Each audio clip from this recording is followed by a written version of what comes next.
Othi ngihlanganisele lento we relationship asisebenzi lesisho lesesithi inyoni yakhela ngamanye amaqhubu enye inyoni.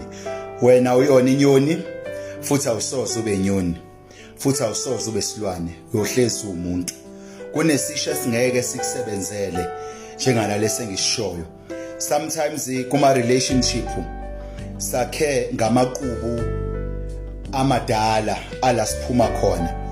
Sometimes ke kuyenzeka uthi wakhela ngamanye amaqhubu enye inyoni kanti lo nyoni enokhuphe noma ishiye ukhuphe. Kunama relationship esithi afile nesithi aphumelelanga nesithi abhedile kanti akhele ngamaqhubu enye noma akhele ngenye irelationship endala.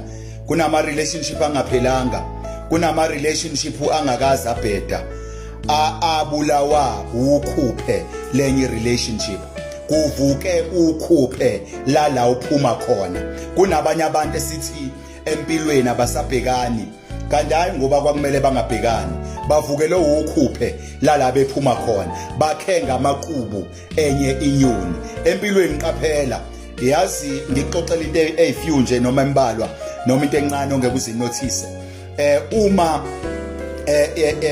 inja noma isilwane sifile, mesifile isilwane amazenze nawawafi, kanjalo nenyoni mangabifile nokhuphe lenkukhu noma lenyoni nalalufi. Kunama relationship anoma ngafa kodwa ngelufe ukhuphe. Kunomunye umuntu ophuma kwi relationship endala kanti alifanga ukhuphe kufe yona, wahamba wayokwakhela i relationship entsha kanti wakha nokhuphe la iphuma khona. God bless you. Mile njalo yabathwala bakhe.